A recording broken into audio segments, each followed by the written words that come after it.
সুধী দর্শক, আসসালামু আলাইকুম। শিক্ষা বিষয়ক অনুষ্ঠান এডুকেশন ওয়াচে আপনাদেরকে স্বাগত জানাচ্ছি।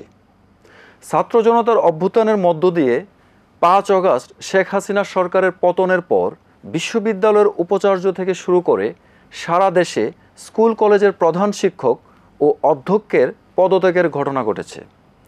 শিক্ষা প্রতিষ্ঠানগুলোতেও এ নিয়ে বিশৃঙ্খলা পরিস্থিতি তৈরি হয়েছে। এমন পরিস্থিতিতে শিক্ষা প্রতিষ্ঠানের প্রাণ ফিরবে কবে, এমন প্রশ্ন দেখা দিয়েছে। এ বিষয়ে বিস্তারিত দেখবেন বিশেষ রিপোর্টে। করোনাকালে সবচেয়ে ক্ষতিগ্রস্ত হয়েছে দেশের শিক্ষাঙ্গন, শিক্ষা ব্যবস্থা। এই ক্ষতি পুষিয়ে নেওয়ার আগেই দেশব্যাপী শিক্ষার্থীদের কাঁধে একটি গুরুত্বপূর্ণ দায়িত্ব এসে পড়ে। কোটাবিরোধী আন্দোলন শুরু করেন তারা। সময়ের প্রয়োজনে এই আন্দোলন সরকার বিরোধী গণ আন্দোলনের রূপ নেয়। গণ অভ্যুত্থানে টিকতে না পেরে স্বৈরাচারী সরকারের পতন ঘটে। শেখ হাসিনা দেশত্যাগ করতে বাধ্য হন। শিক্ষার্থীদের নেতৃত্বে গণ অভ্যুত্থানের ফলস্বরূপ প্রিয় মাতৃভূমি বাংলাদেশকে নতুন রূপে আবিষ্কার করেছি আমরা। নোবেল বিজয়ী অর্থনীতিবিদ সবার প্রিয় ড. মোহাম্মদ ইউনূসের নেতৃত্বে অন্তর্বর্তী সরকার দেশ পরিচালনার দায়িত্ব নিয়েছে। বৈষম্য বিরোধী ছাত্র আন্দোলনের 2 জন কেন্দ্রীয় সমন্বয়ক অন্তর্বর্তী সরকারের উপদেষ্টার দায়িত্ব পালন করছেন। নতুন দেশে নতুন প্রত্যাশা, নতুন সম্ভাবনার আলো দেখতে পারছে মানুষ। সারা দেশে এই আলো ছড়িয়ে দিতেই এবার শিক্ষাঙ্গনকে ব্যস্ত দেখতে চায় দেশের সাধারণ মানুষ। স্কুল, কলেজ, মাদ্রাসা, বিশ্ববিদ্যালয়গুলোতে শিক্ষার পরিবেশ ফিরে আসুক। ক্লাসরুমে আমরা যাব, কিন্তু ক্লাসরুমে যাওয়ার আগে ক্লাসরুমের পরিবেশ ঠিক করার জন্য যেই পদক্ষেপগুলো আমরা দেখতে পাচ্ছি যে আমাদের ভিসি স্যার অলরেডি হলগুলোতে ঘুরে দেখছেন, আমাদের বিভিন্ন সমস্যার কথা শুনছেন। আমাদের হলের প্রাধ্যক্ষবৃন্দরা জয়েন করে আমাদের সঙ্গে কথা বলছেন। আমাদের হলের পরিবেশ আমরা কেমন চাচ্ছি, স্যারের কাছে আমরা আমাদের দাবিগুলো তুলেছি। তার মধ্যে আমাদের 2টো দাবি আসলে বেশি ফোকাসড ছিল। একটা ছিল যে আমরা আমাদের ক্যাম্পাসে ছাত্র রাজনীতি বা কোনো দলীয় ছাত্র, শিক্ষক, কর্মচারী, কর্মকর্তার রাজনীতি চাই না। রাজনীতি থাকতে হবে ক্যাম্পাসে, কিন্তু সেটা হচ্ছে লেজার ভিত্তিক ছাত্র রাজনীতি থাকা যাবে না। তা আমার একটা চয়েস থাকতে পারে, সে আমি একটা দলীয় আন্ডারে আমি রাজনীতি করতে পারি, কিন্তু তার বহির্প্রকাশ সে আমার ক্যাম্পাসে যেন কোনোভাবে ঘটাতে না পারে। পড়াশোনার পাশাপাশি সাংস্কৃতিক কর্মকাণ্ডে শিক্ষার্থীদের স্বতঃস্ফূর্ত অংশগ্রহণ দেখতে চায় দেশের মানুষ। ঢাকা বিশ্ববিদ্যালয় সহ দেশের বিভিন্ন বিশ্ববিদ্যালয় এবং কলেজের ছাত্রছাত্রী সংসদ কার্যকর হোক। দাবি অনুযায়ী কলেজের যে বেতন, এগুলো একটা সংস্কার পর্যায়ে নিয়ে আসা। শিক্ষাক্রমগুলো ভালোভাবে চালিয়ে যেতে চাই, আর আমাদের ক্লাস পারফরমেন্সগুলো ভালোভাবে যেন হয়, তার জন্য আমরা অনুরোধ করতেছি। আওয়ামী শাসনের ব্যবস্থার সময়গুলো যারা দুর্নীতির সাথে জড়িত ছিল এবং এখনও আছে, তাদের একদম একটা স্বাধীন তদন্তের মাধ্যমে বিচার ব্যবস্থা চাই আমরা, এবং কলেজের যে অর্থ লোপাট হয়েছে এই অর্থগুলো আমরা আবার ফেরত চাই।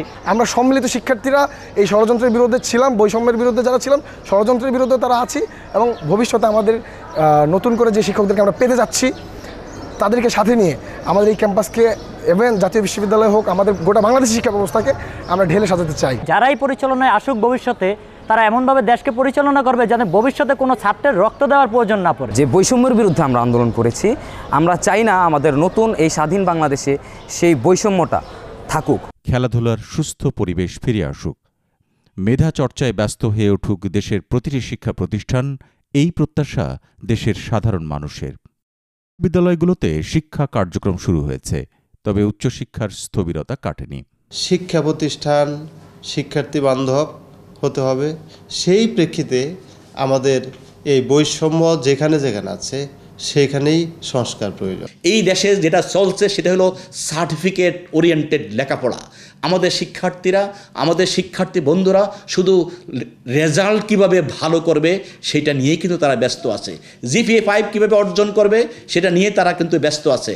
কিন্তু আমি বিশ্বাস করি, আমি আমার অবস্থান থেকে বলছি, এই দেশকে যদি এগিয়ে নিতে হয়, সত্যি সত্যি যদি আমরা এডুকেশনকে গুরুত্ব দিতে চাই, সমগ্র বিশ্বের মতো যদি আমরা মাথা উঁচু করে দাঁড়াতে চাই, তাহলে আমাদেরকে শিক্ষার্থীদেরকে মানুষের মতো মানুষ বানাইতে হবে। শিক্ষাক্ষেত্রে মাননীয় উপদেষ্টা মহোদয় কিছু দিক নির্দেশনা দিয়েছেন। এই দিক নির্দেশনাগুলো আমাদের যে প্রতিষ্ঠান প্রধান অর্থাৎ প্রিন্সিপাল মহোদয়গণ আছেন, ওনারা ছাত্রদেরকে এগুলা জানাচ্ছেন। তাদের সাথে যখন কথা বলতেছি তখন এগুলা ধীরে ধীরে কমে আসতেছে, এবং আমি আশা করি যে এই মানসিক চাপ খুব শীঘ্রই কেটে যাবে। আমাদের লক্ষ্য হচ্ছে সুন্দরভাবে সুশিক্ষিত জাতি গড়া এবং সেই লক্ষ্যে ছাত্র শিক্ষক সবাই আমরা একত্রিত হয়ে আমরা লক্ষ্যের দিকে ধাবিত হচ্ছি। ছাত্ররা যেন বৈষম্যের শিকার না হয়, আমাদের দায়িত্ব হচ্ছে যে ছাত্রদেরকে পাঠদান করা, তারা যেন সঠিকভাবে শিক্ষাটা পায়। কলেজ প্রশাসন দুর্নীতিমুক্ত একটা শিক্ষার পরিবেশ তৈরি করাতে এবং বৈষম্যহীন শিক্ষার পরিবেশ তৈরি করতে এবং ছাত্রদের পাশে থেকে ছাত্রদের মঙ্গলার্থে চিন্তা করে যা যা করণীয় আমাদের প্রশাসন করবেন। অচিরেই দেশের শিক্ষা প্রতিষ্ঠানগুলো সচল না হলে কলেজ বিশ্ববিদ্যালয়গুলোতে মারাত্মক সেশন জট দেখা দেবে। দেশের ৫৫টি পাবলিক বিশ্ববিদ্যালয়ের মধ্যে ৩৯টিরই উপাচার্য পদত্যাগ করেছেন। শিক্ষকদের জোর করে পদত্যাগ ও হেনস্থা বন্ধের আহ্বান জানান শিক্ষা উপদেষ্টা। ইউজিসি চেয়ারম্যান ঢাকা বিশ্ববিদ্যালয়, জাতীয় বিশ্ববিদ্যালয় সহ ৭টি বিশ্ববিদ্যালয়ের ইতোমধ্যে উপাচার্য পদে নিয়োগ দেওয়া হয়েছে। আমাদের সবচেয়ে জরুরি হচ্ছে শিক্ষা কার্যক্রম শুরু করা, পরীক্ষা শুরু করা, এবং সেইটিকে কেন্দ্র করে আমরা যখন হলগুলোর সাথে বিভিন্ন পর্যায়ে বসেছি তখন কিন্তু আমরা হলগুলোতে মোটামুটিভাবে এক ধরনের পড়াশোনার পরিবেশটা যাতে নিশ্চিত করা যায় সেই উপলক্ষে সেই বিষয়ে কিন্তু বিভিন্ন ধরনের দিক নির্দেশনা দেওয়া হয়েছে। আমরা আশা করি ফেজ বাই ফেজ আরও বিভিন্ন পরিকল্পনা আমাদের রয়েছে এবং বিভিন্ন ধরনের বিষয়ে আমাদের যে আলাপ আলোচনা হয়েছে সেইটির পরিপ্রেক্ষিতে আমরা আশা করি যে আমরা বিশ্ববিদ্যালয়ে শিক্ষার যে পরিবেশ, শিক্ষার পরিবেশের ক্ষেত্রে আরও ইতিবাচক পরিবর্তন আনতে পারব। একটি নতুন দেশ উপহার দেওয়ার জন্য স্বৈরাচার বিরোধী ছাত্র আন্দোলনকে আবারও স্যালুট জানাই। দেশে বৈষম্য দূরীকরণের লক্ষ্যে এখনও অনেক কাজ বাকি আছে, সেজন্য অন্তর্বর্তী সরকার দায়িত্ব নিয়েছে। শিক্ষার্থীরা নিশ্চয়ই ভ্যানগার্ড হিসেবে এই সরকারকে সহযোগিতা করবেন। শিক্ষকরা আর ছাত্ররা বিশ্ববিদ্যালয় পর্যায়ে বিশেষ করে তারা সবাই স্কলার। বয়সের কারণে শিক্ষকরা সিনিয়র স্কলার্স, আবার বয়সের কারণে তারুণ্যের কারণে তারা ইয়াঙ্গার স্কলার্স। তারা একসাথে হয়ে জ্ঞান সৃষ্টি করবে, অবদান রাখবে, সমাজের সব কিছু চাহিদা, অভাব, অভিযোগ এগুলো বিবেচনায় নিয়ে সেটাকে অ্যাড্রেস করার চেষ্টা করবে। দেশের ১২টি জেলার ভয়াবহ বন্যা পরিস্থিতি মোকাবেলায় শিক্ষার্থীরা অনন্য দৃষ্টান্ত স্থাপন করেছেন। এবার বোধ করি তাদের উচিত শিক্ষা প্রতিষ্ঠানে আরও বেশি সক্রিয় হওয়া। সাধারণ শিক্ষার্থীদের প্রত্যাশা শিক্ষাঙ্গনে আবার সাংস্কৃতিক চর্চার সেই গৌরবোজ্জ্বল পরিবেশ ফিরে আসুক, ডাকসু আবার সরব হোক। তাহলে গোটা দেশে শিক্ষাক্ষেত্রে জাগরণ শুরু হবে। এজন্য শিক্ষার্থীদের উচিত আরও বেশি করে ক্লাস, পরীক্ষা এবং লাইব্রেরিমুখী হওয়া। শহীদ মার্চ কর্মসূচি পালনের দিনে প্রধান উপদেষ্টা ড. মোহাম্মদ ইউনূস শিক্ষার্থীদের এবার ক্লাসে ফিরে যাওয়ার আহ্বান জানিয়েছেন। ২০২৩ সালে ইউনেস্কোর একটি প্রতিবেদন থেকে দেখা যায় বাংলাদেশ থেকে গেল বছর বিদেশ পাড়ি জমানো শিক্ষার্থীর সংখ্যা ৫২,০০০-এরও বেশি। এই সংখ্যা আগামী কয়েক বছরে দ্বিগুণ হলেও অবাক হবার কিছু নেই। প্রতি বছরে হিসাবের বাইরে গিয়ে প্রতি ৫ বা ১০ বছরে কত বড় সংখ্যক তরুণ দেশ ছেড়ে গেল, কেনই বা যাচ্ছে, আর যাচ্ছি বা কোথায়, সেই ভাবনা কি কারো আছে? তরুণরা দেশ ছাড়তে চায় আলোচনা অনুষ্ঠানে আপনাদের স্বাগত জানাচ্ছি আমি মোহাম্মদ মানসুরুল হক। শুরুতেই সম্মানিত অতিথিবৃন্দের সাথে পরিচয় পর্ব। আলোচক হিসাবে উপস্থিত আছেন কোটা সংস্কার আন্দোলন ও পরবর্তীতে বৈষম্য বিরোধী ছাত্র আন্দোলনের প্রথম থেকে সমর্থন দেয়া ঢাকা বিশ্ববিদ্যালয়ের সাবেক শিক্ষার্থী সাইদ আবদুল্লাহ। আছেন মোহাম্মদ রেজাউল করিম, বিদেশে উচ্চশিক্ষা পরামর্শক ও প্রধান নির্বাহী কর্মকর্তা, ডিসিএস এডুকেয়ার। আরও আছেন Ariful Alam, transnational education expert ও প্রধান নির্বাহী কর্মকর্তা, ইউনি গ্লোবাল। প্রথমেই সাইদ আবদুল্লাহ, জানতে চাচ্ছি, সম্প্রতি ছাত্র জনতার অভ্যুত্থানে নেতৃত্ব দিয়েছে তরুণরা এবং এই বর্তমানে সরকারেও রয়েছে এই তরুণরা, উপদেষ্টা হিসাবেও কাজ করছে। তো এই তরুণরা দেশ গঠনে বা দেশ পরিচালনায় কতটুকু সক্ষম বলে আপনি মনে করেন? দেশ গঠন কিংবা দেশ পরিচালনা দুইটা প্রশ্ন, কিন্তু দুইটা আলাদা আলাদা উত্তর। তো তরুণরা সবই পারবে এই ব্যাপারটা আমি তরুণ হয়ে আমি নিজেও বিশ্বাস করি না। দেখেন, আন্দোলন যে মুহূর্তে শুরু হয়েছে, আন্দোলন করার ক্ষেত্রে এবং একটা অটোক্রেটিক গভর্নমেন্টকে তার ক্ষমতা থেকে সরিয়ে দেশে গণতান্ত্রিক প্রক্রিয়ায় ব্যাক করার ক্ষেত্রে তরুণরাই তো সামনে থেকে নেতৃত্ব দিয়েছে, কিন্তু একটা দেশ কিন্তু চালানোর ক্ষেত্রটা ব্যাপ্তিটা অনেক বড়। তো এই জায়গায় তরুণরাই শুধুমাত্র সব করে দিবে এইটা আমি বিশ্বাস করি না। তরুণদের পাশাপাশি টেকনিক্যাল মানুষ যারা আছেন, বিভিন্ন সেক্টরে যারা যোগ্য মানুষ আছেন, নবীন এবং প্রবীণ, সবাইকে নিয়ে যাতে দেশ গঠনের কাজটা এগিয়ে যায়। কিন্তু মেধাবী তরুণরা তো দেশ ছাড়ছে উচ্চশিক্ষা বা বিভিন্ন কর্মসংস্থানের জন্য, তো এই যে দেশ মেধাশূন্য হয়ে যাচ্ছে, তো এই জায়গাটায় আপনার মতামত কি? তরুণরা যদি উচ্চশিক্ষার জন্য দেশ ছাড়ে তাহলে আলটিমেটলি দেশ মেধাশূন্য হয়ে যায়, এইটা একটা ন্যারেটিভ চালু আছে। আমি এটাকে বলবো বরং একটা পপুলিস্ট চর্চা। জি, এইটা থাকা উচিত না, কারণ দেশের বাইরে গিয়েও নানাভাবে কিন্তু কন্ট্রিবিউট করার সুযোগ আছে। যেমন এই আন্দোলনে যে মুহূর্তে আমরা দেশের ভেতরে আন্দোলন করছিলাম, দেশের বাইরে থেকে আমি অনেক প্রফেসরকে চিনি, দেশের অনেক কৃতি সন্তান যারা দেশের বাইরে আছেন, তারা তো এই আন্দোলনে বিভিন্নভাবে সহযোগিতা করেছে, তাদের ইন্টেলেকচুয়াল ক্যাপাসিটি দিয়ে কোনো বয়ান তৈরিতে, কোনো ন্যারেটিভ তৈরিতে, এমনকি দেখবেন তারা কিন্তু বিভিন্নভাবে আহত শিক্ষার্থীদের পাশে ফান্ড পাঠাচ্ছে বা তাদের জায়গা থেকে কন্ট্রিবিউট করছে। কাজেই কেউ যদি যোগ্য হয় এবং তার যোগ্যতা অনুসারে বাইরে যদি সে তার ক্যারিয়ারটাকে চিন্তা করে যে সেই জায়গায় গিয়ে কাজ করার সুযোগ আছে, এইটাকে মেধা শূন্য হয়ে যাচ্ছে, আমি এই ন্যারেটিভটা খুব একটা সাপোর্ট করি না। রাদার আমি যেটা বলতে পারি যে বাংলাদেশে যদি সবার কর্মসংস্থানের ব্যবস্থা ঠিকঠাক থাকতো এবং প্রত্যেকে যদি নিজেদের যোগ্যতা অনুসারে কাজ করার অপরচুনিটিটা পেত, অনেক মানুষ আছে তারা দেশে ব্যাক করতো। আবার আর একটা ব্যাপার আছে, বাংলাদেশে অনেক অযোগ্য লোক বিভিন্ন জায়গায় বসে থাকে, কিন্তু টেকনিক্যাল মানুষকে নেওয়া হয় না। আমি যদি সুস্পষ্ট একটা উদাহরণ বলি, স্পার্সো, এইটার যে দায়িত্বে যিনি ছিলেন তার ওই জায়গায় বসার মতো টেকনিক্যাল কোনো জ্ঞান ছিল না, ইয়েট আমাদের বিগত পতিত স্বৈরাচার সরকার তাদেরকে নিয়ে যেয়ে বসিয়ে দেওয়া হয়। আর যে কথাটা বাংলাদেশে কেউই বলে না, অনেক টেকনিক্যাল সেক্টর আছে যে জায়গায় আপনি দেখবেন বিসিএস অ্যাডমিন ক্যাডারের লোকদেরকে নিয়ে বসিয়ে দেওয়া হচ্ছে, কিন্তু প্রত্যেকটা সেক্টর কিন্তু আলাদা আলাদা। সেই এক্সপার্টিস যাদের আছে তাদেরকে নিয়ে কি বিবেচনা করা হয়েছে? যারা দেশের বাইরে যাচ্ছে ওই জায়গা থেকে যদি নিজ নিজ দেশে কন্ট্রিবিউট করার সুযোগ থাকে তাদেরকে সেই অপরচুনিটিটা দেওয়া উচিত। আমি এমন অনেক মানুষকে চিনি যারা দেশের জন্য কাজ করতে চায়, কিন্তু তাদেরকে সেভাবে ইনভাইটই করা হয় না। তাহলে তো ব্যর্থতাটা তাদের না, বরং ব্যর্থতা সম্ভবত আমাদের পলিসি মেকিং এর। সেই জায়গাটা নিয়ে আমাদের কথা বলাটা বেশি জরুরি। জি জি, আপনি বলছিলেন যে কর্মসংস্থানের কথা, তো যে সকল মেধাবী ছাত্ররা বিদেশ যাচ্ছে এবং তারা বিভিন্ন ভালো university, world class ranking university থেকে তারা ভালো ডিগ্রি নিচ্ছে, কিন্তু সেই অনুযায়ী কি বাংলাদেশে কর্মসংস্থানের সুযোগ রয়েছে? বাংলাদেশের প্রাতিষ্ঠানিক শিক্ষার যে স্ট্রাকচার, সেই স্ট্রাকচারটা কর্মমুখী না। বাংলাদেশে একটা হাইপ আছে, দেখেন প্রত্যেকেরই কেন অনার্স পাস করতে হবে, প্রত্যেকেরই কেন মাস্টার্স পাস করতে হবে। বিদেশের অনেক দেশ আছে যারা কিন্তু টেকনিক্যাল এডুকেশনের দিকে মারাত্মকভাবে ফোকাস করেছে, এবং টেকনিক্যাল যে লোকগুলো আছে তারা কিন্তু দেশের ইকোনমির জন্য একটা ব্লেসিং। কিন্তু বাংলাদেশে এখন যে ট্রেন্ডটা চলছে, প্রত্যেকেই মনে করছে তার অনার্স করতে হবে, প্রত্যেকেই মাস্টার্স করতে হবে। কেন? আমাদের কারিগরি শিক্ষার জায়গাটা বাড়ানোর জায়গা আছে, এমনকি কারিগরি শিক্ষা যারা নিয়ে আসছে তাদেরকে কিভাবে বিভিন্ন কর্মসংস্থানে কাজে লাগানো যায় সেটার ব্যবস্থা করা যায়। আমাদের দেশ যেহেতু জনসংখ্যায় অনেক বড় একটা দেশ, কিন্তু আয়তনের খুব ছোট একটা দেশ, কাজেই এই জায়গায় আমাদের ওয়ার্কিং প্লেসটা তৈরি করতে হবে, বিভিন্নভাবে বিজনেস খাত তৈরি করতে হবে। কাজেই নতুন যারা সরকার আছে এবং ভবিষ্যতে যারা আসবে, আমি এক্সপেক্ট করব যে সবার এই জায়গায় বিজনেস করার যে সহজলভ্য যে উপায় সেটা কিভাবে তৈরি করা যায়, ফরেন ইনভেস্টমেন্ট এনে কিভাবে কর্মকে বিকাশ করার সুযোগ দেওয়া যায় সেটা ভাবতে হবে, এবং কারিগরি শিক্ষার বিকাশটা কিভাবে ঘটানো যায় সেদিকেও ভাবা উচিত। ধন্যবাদ। মোহাম্মদ রেজাউল করিম, উচ্চশিক্ষা কিংবা কর্মসংস্থানের জন্য ঝুঁকি নিয়ে তরুণ জনগোষ্ঠী যেন দেশ ছাড়তে মরিয়া, এদের জন্য আপনার পরামর্শ কি?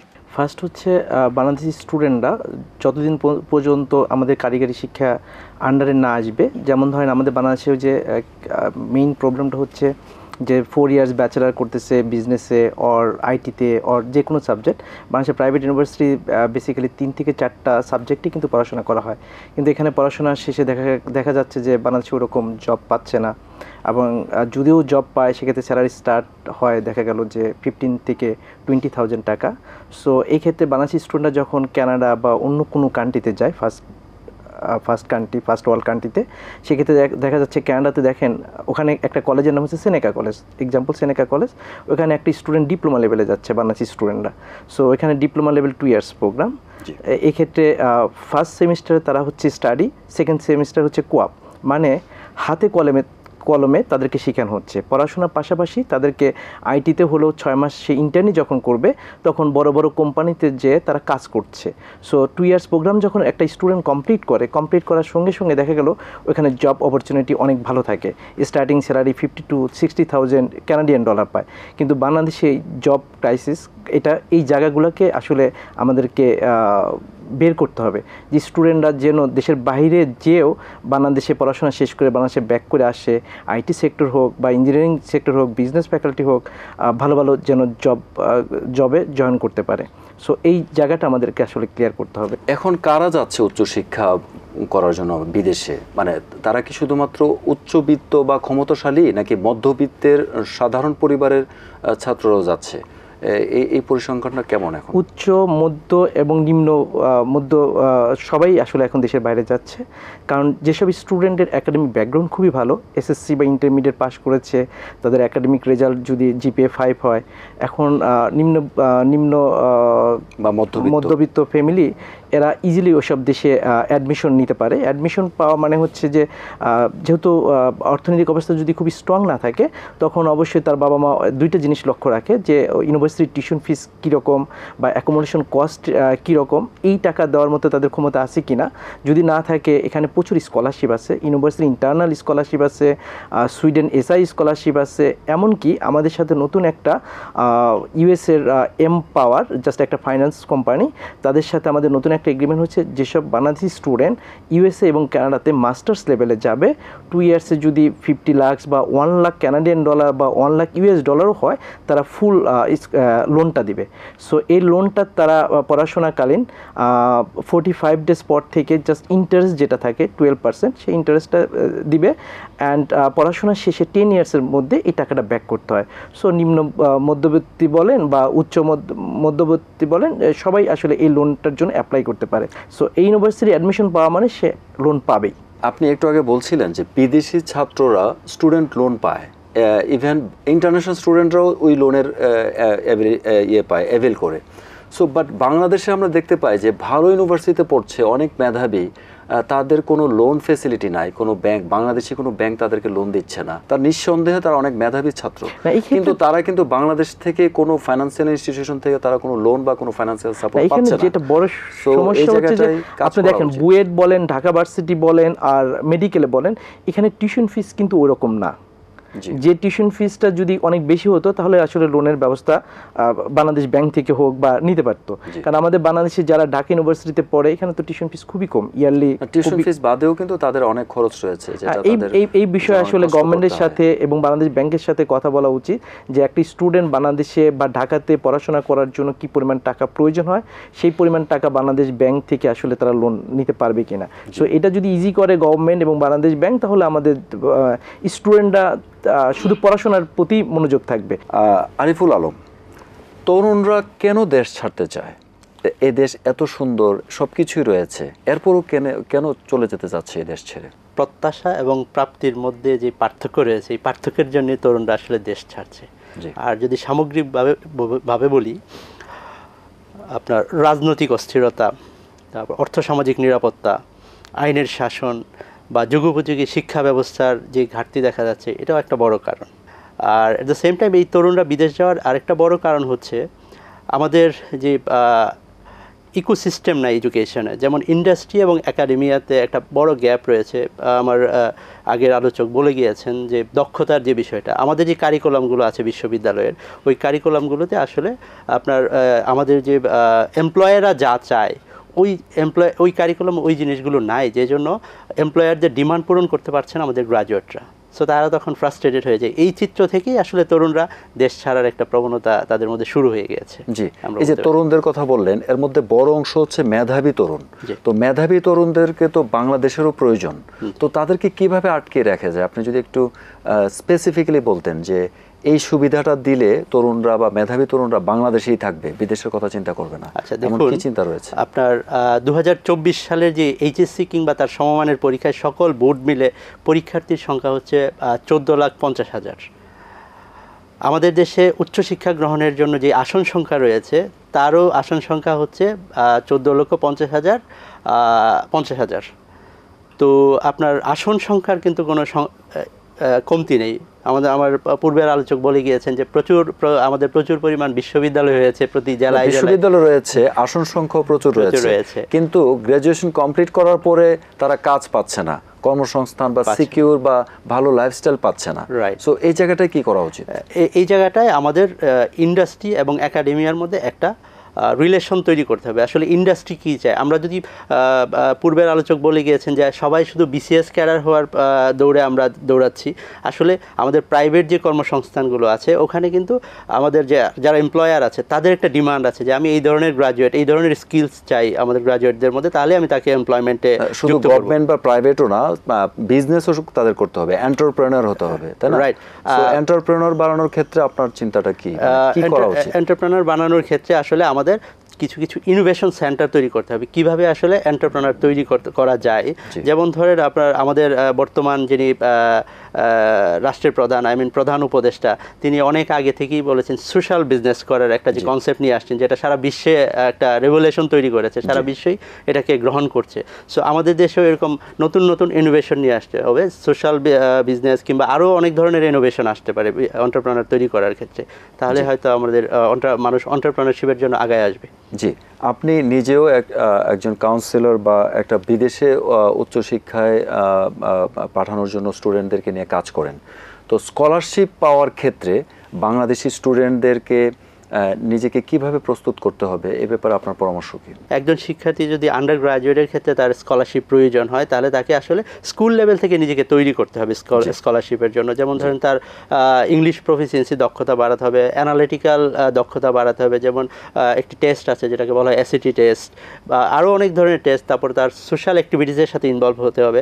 আমরা মান্থলি একটা বুট ক্যাম্প করে থাকি। বুট ক্যাম্পের আসলে কার্যক্রমটা হচ্ছে স্কুল লেভেলের বাচ্চারা যারা হচ্ছে এই স্বপ্ন দেখছে বিদেশে গিয়ে উচ্চশিক্ষা গ্রহণ করবে, স্কলারশিপের জন্য তারা আগ্রহী, তাদেরকে আমরা প্রথম থেকেই গাইডলাইন দিয়ে থাকি যে কিভাবে সে প্রস্তুত করবে নিজেকে। যেমন ধরেন আপনার বিভিন্ন সোশ্যাল ওয়ার্কের সাথে তার ইনভলভ হইতে হবে, সামাজিক কর্মকাণ্ডের সাথে ইনভলভ হইতে হবে, ডিবেটের সাথে ইনভলভ হইতে হবে, স্কাউটের সাথে ইনভলভ হইতে হবে, পাশাপাশি তার ইংরেজির দক্ষতা, ম্যাথমেটিক্সের দক্ষতা বাড়াতে হবে। তাহলেই হয়তো যখন সে এসএসসির পর এইচএসসি কমপ্লিট করবে, সে যখন একটি বিশ্ববিদ্যালয়ে স্কলারশিপের জন্য আবেদন করবে, এই জিনিসগুলো যখন সে উপস্থাপন করবে, তখন বিশ্ববিদ্যালয় তাকে অনায়াসে আপনার গ্রহণ করবে। এভাবে আমরা আসলে প্রতি মাসে একটি বুট ক্যাম্প পরিচালনা করে থাকছি, একটি ছোট ছোট ব্যাচ করে। জি, আপনাদের অনেক মূল্যবান কথা শুনছিলাম। সময় স্বল্পতার জন্য আমাদের অনুষ্ঠান আজ এখানেই শেষ করতে হচ্ছে। অনুষ্ঠানে অংশগ্রহণ করার জন্য আপনাদেরকে অসংখ্য ধন্যবাদ। ঢাকা কমার্স কলেজের দুজন শিক্ষককে বল প্রয়োগ করে পদত্যাগে বাধ্য করা হয়েছিল আওয়ামী লীগ সরকারের আমলে। তারা এখন ফিরে আসতে চান শ্রেণীকক্ষে। বিস্তারিত রিপোর্টে। বৈষম্যের শিকার হয়ে চাকুরি হারিয়ে 16 বছর যাবৎ মানবেতর জীবনযাপন করছেন স্বনামধন্য ঢাকা কমার্স কলেজের সিনিয়র শিক্ষক মোহাম্মদ ইসমাইল কাজী এবং সিনিয়র শিক্ষক শেখ বশির আহমদ। উদ্দেশ্যপ্রণোদিতভাবে কলেজের সদ্য সাবেক সভাপতি ড শফিক আহমেদ সিদ্দিকের যোগসাজশে তৎকালীন অধ্যক্ষ বিভিন্ন মিথ্যা ও বানোয়াট অভিযোগ এনে তাদেরকে বরখাস্ত করেন। প্রায় 27 বছর ধরে বিধি বহির্ভূতভাবে সভাপতির পদ আঁকড়েছিলেন শেখ রেহানার স্বামী ড শফিক আহমেদ সিদ্দিক। তিনি নানাভাবে ভীতি প্রদর্শন এবং প্রাণনাশের হুমকি দিয়ে 18/2/2017 তারিখে আপোস করতে এবং মামলা তুলে নিতে বাধ্য করলেও ভীতিকর পরিস্থিতিতে কোনো প্রতিকারমূলক ব্যবস্থা গ্রহণ করতে সাহস পায়নি ভুক্তভোগী শিক্ষক মোহাম্মদ ইসমাইল কাজী ও শেখ বশির আহমদ। আমাদের অধ্যক্ষ মহোদয় উনি আসলে আমার উপর প্রচণ্ড ক্ষিপ্ত হয়ে বিভিন্ন উদ্দেশ্যপ্রণোদিতভাবে মিথ্যা বানোয়াট তথ্য উপস্থাপন করে আমাকে 12 সালে সাময়িক বরখাস্ত করে। এই কমিটিতে জাতীয় বিশ্ববিদ্যালয়ের প্রতিনিধি ভিন্নমত পোষণ করে পৃথক রিপোর্ট পেশ করেন। এই বিশ্ববিদ্যালয় পরবর্তী পর্যায়ে বলে কলেজকে যে আপনারা বিধি মোতাবেক কমিটি গঠন করে পুনরায় রিপোর্ট পেশ করুন এবং জমা দিন। তা না করে আমাকে চূড়ান্ত বরখাস্ত করে দেওয়া হয় এবং জীবনধারা ধারণ ভাতা দেওয়ার কথা থাকলেও তাও দেয়নি। এরপর আমি বিষয়টি আইনের আশ্রয় গ্রহণ করি এবং যখন মামলা আমার চূড়ান্ত পর্যায়ে, অর্থাৎ বিশ্ববিদ্যালয়ের বিধি সকল কারণ আমার পক্ষে যখন আসবে, এ মুহূর্তে সভাপতি, যিনি পতিত স্বৈরাচার শেখ হাসিনার ভগ্নিপতি এবং আয়নাগরের উপকার তারেক সিদ্দিকীর ভাই, আমাকে ডেকে আমাকে মামলা তুলে নিতে বাধ্য করে। আজকে প্রায় 16 বছর যাবৎ আমি শিক্ষাঙ্গনের বাইরে ছাত্রছাত্রীদের সাথে আমার সম্পর্ক নেই বললেই চলে। আমি অত্যন্ত ক্ষতিগ্রস্ত একজন শিক্ষক। আমি চাই আমার সিনিয়রিটি সহ পূর্ব পদে ফেরত যেতে। জাতীয় বিশ্ববিদ্যালয় তাদেরকে পুনরায় আবার আমার পক্ষে দিয়েছে যে তাদেরকে যে জীবন ধারণ ভাতা, এটাও বলা হয়েছিল, আপনি সেটাও করেন নাই। আপনি তাদেরকে চাকরি ফেরত দেওয়ার জন্য করা হয়েছে, তাও করেন নাই। এবং চূড়ান্ত বরখাস্ত প্রত্যাহার এবং পুনরায় তদন্ত করে রিপোর্ট দেওয়ার কথা বলে, তারা এগুলো কোনোটিই করে নাই, যা আমার প্রতি অমানবিক এবং অবিবেচকমূলক কাজ হয়েছে। আমি এটা ফিরে পেতে চাই এবং আমি আইনের আশ্রয় চাই। আমি থানায় জিডি করেছি, যে আমার বিরুদ্ধে যে অন্যায় এবং অবিচার করা হয়েছে তার আমি একটা সুফল চাই। বর্তমান বৈষম্য বিরোধী ছাত্র জনতার বিপ্লবের মাধ্যমে প্রতিষ্ঠিত সরকারের কাছে ন্যায় বিচার প্রাপ্তির প্রত্যাশায় তাঁরা সিনিয়রিটির সহ চাকরি ফেরত এবং আর্থিক ক্ষতিপূরণের আবেদন জানাচ্ছেন। সময় এখন পর্যটনের। সারা বিশ্বেই পর্যটন কেন্দ্রিক পড়াশোনার কদর বাড়ছে হু হু করে। বাংলাদেশ তো বটেই। সুতরাং আপনার পছন্দ যদি হয় পর্যটন ও আতিথেয়তা, তাহলে চোখ বন্ধ করে ভর্তি হতে পারেন ট্যুরিজম অ্যান্ড হসপিটালিটি ম্যানেজমেন্টে। বাংলাদেশের বেশ কিছু বিশ্ববিদ্যালয়ে এবং কলেজে পর্যটন নিয়ে পড়ালেখা করার সুযোগ রয়েছে। জাতীয় বিশ্ববিদ্যালয়ের অধীনে একটি স্বনামধন্য শিক্ষা প্রতিষ্ঠান daffodil institute of IT, DIIT. এই ইনস্টিটিউটে ট্যুরিজম অ্যান্ড হসপিটালিটি ম্যানেজমেন্ট বিভাগের যাত্রা শুরু হয় 2015 সালে। এরই মধ্যে শিক্ষার্থীদের কাছে ভীষণ জনপ্রিয়তা পেয়েছে এই বিভাগটি। বিবিএ এবং এমবিএ প্রোগ্রামে পড়াশোনার সুযোগ রয়েছে।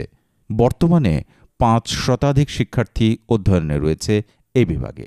জাতীয় বিশ্ববিদ্যালয়ের পরীক্ষাগুলোতে ইনস্টিটিউটের পরীক্ষার্থীরা মেধা তালিকায় প্রথম স্থান সহ সর্বোচ্চ ফলাফল অর্জন করে আসছে। এখানে রয়েছে দক্ষ শিক্ষক মণ্ডলী। এছাড়াও বিভিন্ন বিশ্ববিদ্যালয়ের অতিথি ফ্যাকাল্টিরাও শিক্ষা কার্যক্রমকে আরও গতিশীল করে তুলছেন। এই বিভাগ দেশের দক্ষ জনশক্তি তৈরিতে গুরুত্বপূর্ণ ভূমিকা পালন করে আসছে ও ভবিষ্যতে করবে বলে আমি আশাবাদ ব্যক্ত করছি। ট্যুরিজম অ্যান্ড হসপিটালিটি ম্যানেজমেন্ট বিভাগে রয়েছে সুসজ্জিত ল্যাব, যেখানে শিক্ষার্থীরা হাতে কলমে শিক্ষায় শিক্ষিত হয়ে মানব সম্পদ হিসেবে পরিণত হচ্ছেন।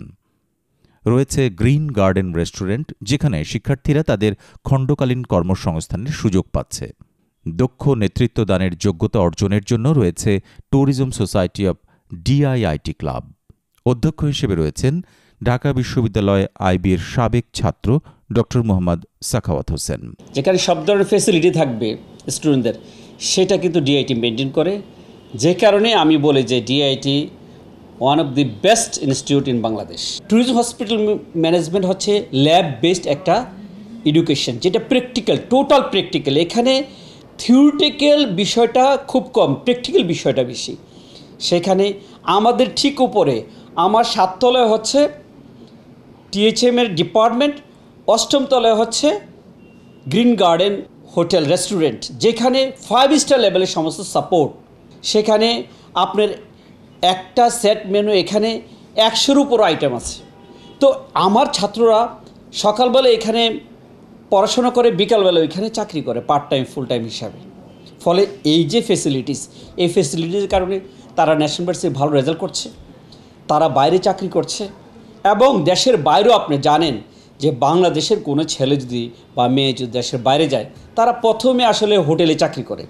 এই হোটেলে চাকরি করাটা কিন্তু যার অভিজ্ঞতা আছে, যার এক্সপিরিয়েন্স আছে, সে কিন্তু তখন একটা ভালো প্রিমিয়ার প্রাইসে একটা চাকরি করতে পারে। এই বিভাগের নবীন শিক্ষার্থীদের 5 তারকা মানের হোটেলে বরণ করে নেওয়া হয়। এই প্রতিষ্ঠান থেকে পাশ করে শিক্ষার্থীদের বেকার থাকতে হয় না। তারা দেশ বিদেশে অত্যন্ত দক্ষতা ও সুনামের সাথে কাজ করে আসছে এবং এই ধারাবাহিকতা ভবিষ্যতেও অব্যাহত থাকবে, এমনটাই প্রত্যাশা। শিক্ষা বিষয়ক অনুষ্ঠান এডুকেশন ওয়াচের সঙ্গে থাকার জন্য আবারও ধন্যবাদ ও কৃতজ্ঞতা। আগামী পর্ব দেখার আহ্বান জানিয়ে আজকের মতো এখানেই শেষ করছি। সবাই ভালো থাকুন, সুস্থ থাকুন। আল্লাহ হাফেজ।